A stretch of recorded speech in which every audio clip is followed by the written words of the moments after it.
Olá, alunos queridos do 7º ano. Eu sou a professora Helena, sou morena, tenho os cabelos castanhos, cacheados, um pouco abaixo da altura dos ombros, sou de estatura mediana, sou professora de língua portuguesa do Fundamental 2 e o tema dessa nossa aula de hoje é um dos elementos da narrativa, aquele que conta a história, o narrador.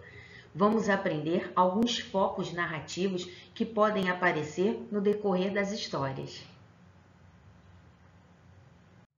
Agora, nós vamos ler juntos uma fábula cujo título é Camundongos em Conselho. A fábula é uma narrativa geralmente curta, na qual os personagens são animais que adquirem características humanas. As fábulas são narrativas que apresentam situação inicial, complicação, clímax, desfecho e geralmente tem uma moral da história no final. Vamos à leitura. Camundongos em Conselho. Um dia, os camundongos se reuniram para decidir a melhor maneira de lutar contra um inimigo comum, o gato. Discutiram horas seguidas sem encontrar um bom plano. Afinal, um ratinho pediu a palavra e falou. Sabemos que o grande perigo é quando o gato se aproxima tão mansamente que não percebemos sua presença. Proponho que se coloque um guizo no pescoço do gato.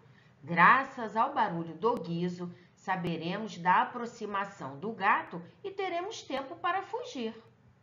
Todos aplaudiram a ideia brilhante. Mas um ratinho perguntou, a ideia é muito boa, mas quem vai pendurar o guizo no pescoço do gato? Moral da história, é mais fácil falar do que fazer. E realmente, falar é fácil, mas fazer nem sempre. Você teria coragem de colocar o guizo no pescoço do gato? Eu não teria. Você sabe o que é o guizo? Guizo é uma esfera oca de metal que emite um som quando as bolinhas de ferro colocadas dentro delas são agitadas. É comum os gatos usarem um guizo. Uma narração é uma história e, portanto, alguém tem que contar essa história. E quem conta é o narrador.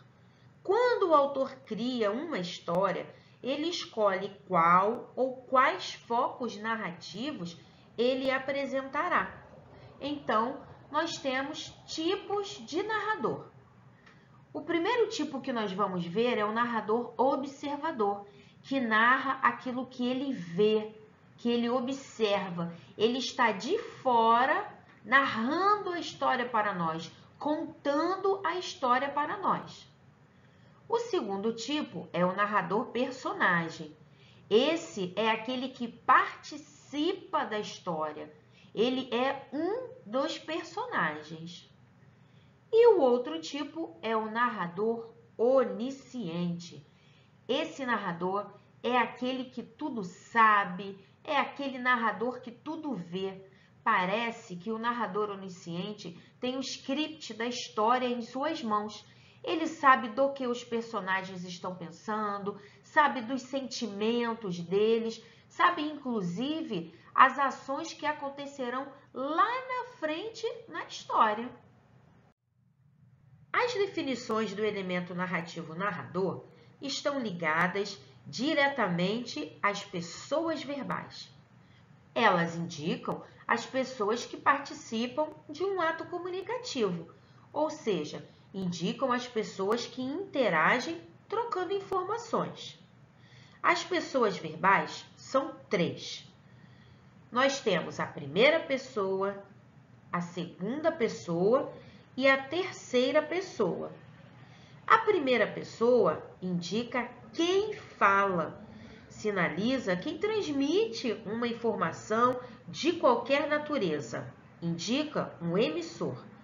A segunda pessoa indica com quem se fala, sinaliza um receptor, aquele que recebe a informação. E a terceira pessoa indica de quem se fala. Sinaliza a pessoa ou pessoas que são o assunto. Na língua portuguesa, representando a primeira pessoa, nós temos os pronomes pessoais do caso reto, eu no singular e nós no plural. Não se preocupe com a terminologia, não se preocupe com o nome dos elementos, mas preste atenção em como esses elementos podem ser utilizados por você, tá bom? A segunda pessoa é representada no singular pelo pronome tu e no plural pelo pronome pessoal vós. Finalmente, representando a terceira pessoa, temos os pronomes ele e ela no singular e eles e elas no plural. Bem, agora que você já sabe sobre as pessoas verbais, vamos aos tipos de narrador. Tipos de narrador. O primeiro é o narrador observador. Esse é aquele que conta a história do lado de fora, o que significa que ele não participa das ações da história e, por não participar das ações, ele narra em terceira pessoa. Isso quer dizer que o narrador observador fala sobre alguém, sobre alguma situação, sem que ele esteja diretamente envolvido na história. Vamos a um exemplo extraído da fábula que nós acabamos de ler. Um dia, os camundongos se reuniram para decidir a melhor maneira de lutar contra o inimigo comum, o gato. Discutiram horas seguidas sem encontrar um bom plano. Nessa fábula, nós podemos observar que o narrador é o narrador personagem. Preste atenção nos termos. Se reuniram, discutiram. Quem foram os personagens que se reuniram e discutiram? Os camundongos. O narrador está contando, então, o que os animais fizeram. Ele não participa da história. Ele conta o que ele está vendo.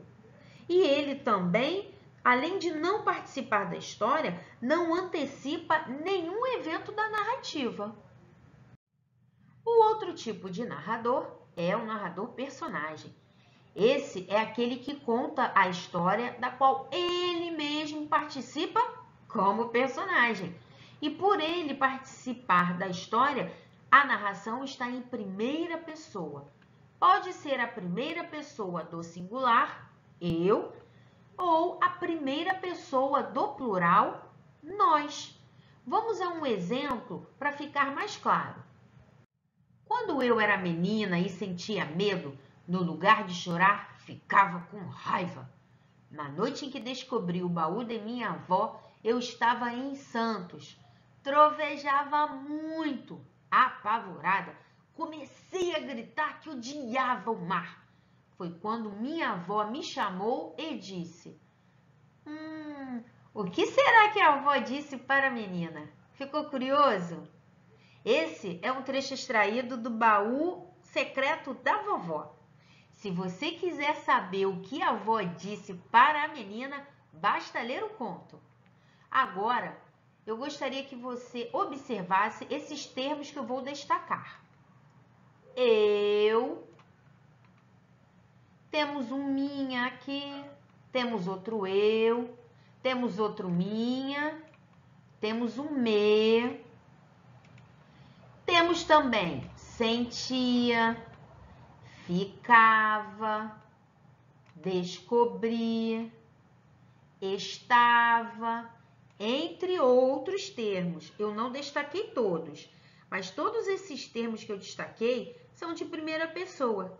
Isso é uma pista gramatical, porque ao usar esses termos em primeira pessoa, quem escreveu o texto se inclui na história. E ao fazer isso, o autor escolheu se expressar utilizando o narrador personagem. Observe que os termos que estão sublinhados de amarelo, eu, minha e me são pronomes. Já os termos que foram destacados em vermelho são verbos. E mais uma vez eu digo, não nos preocupemos por hora com a classificação dos termos, mas atentemos para como eles podem nos fornecer pistas e como, com o uso deles, nós podemos ser ajudados em uma leitura, em uma interpretação, em uma produção textual. Foquemos nisso, ok? Vamos agora a um outro tipo de narrador. É o narrador onisciente. Ele conta a história em terceira pessoa e, às vezes, permite certas intromissões narrando em primeira pessoa. Esse narrador é aquele que tudo sabe, que tudo vê, é aquele que parece, como eu já disse anteriormente, ter um script nas suas mãos. Ele conhece o íntimo dos personagens, ele conhece toda a narrativa. Você conseguiu entender isso? Como exemplo desse tipo de narrador, nós vamos ler 2 trechos extraídos do conto Sorricão. Na manhã seguinte, bem cedinho, vovô abriu o portão e saiu. Andou sem destino, vagando pelo bairro. Não sabia quem era, não sabia onde estava, nem onde morava. Olhava em volta e tudo era desconhecido. Sentou-se num banco da praça e, com a mão no rosto, começou a chorar. Sentia muito medo e abaixou a cabeça nas pernas. Ah, tadinho do vovô. Mas observe que somente o narrador onisciente poderia saber o real motivo do choro do vovô. Vovô chorava porque estava com medo, e ele estava com medo porque estava perdido. Além disso, todos os termos gramaticais usados aqui nesse trecho estão em terceira pessoa, como, por exemplo, abriu, sabia, olhava, entre outros. Vamos ler agora outro trecho da mesma história para nós percebermos a mistura das vozes verbais que pode acontecer com o uso do narrador onisciente. Nossa viagem não aconteceu. Retornamos logo que vovó nos avisou. Minha mãe chamou a polícia e passamos horas aflitos, muito preocupados. Aqui, nesse trecho, nós percebemos a intromissão feita em primeira pessoa, porque a parte anteriormente lida do conto está toda em terceira pessoa. No entanto, aqui existe o uso de termos de primeira pessoa, como, por exemplo, nossa, nos, retornamos, passamos, minha. Você conseguiu perceber essa mistura de pessoas verbais? Primeira pessoa e de terceira pessoa? Momento de revisar o conteúdo da aula de hoje, que foi tipos de narrador. Vimos que existe o narrador observador, que narra aquilo que ele vê. Temos o narrador personagem, que participa da história, que atua ativamente na história. Vimos também o narrador onisciente, que é aquele que sabe tudo, tudo o que vai acontecer, tudo o que os personagens sentem. Desafio do dia! Em Camundongos em Conselho, identificamos o narrador observador. Imagine a história contada por um dos camundongos. Como seria? Vamos recontá-la? Nossa aula sobre focos narrativos fica por aqui, mas em breve nós estaremos juntos mais uma vez. Até lá!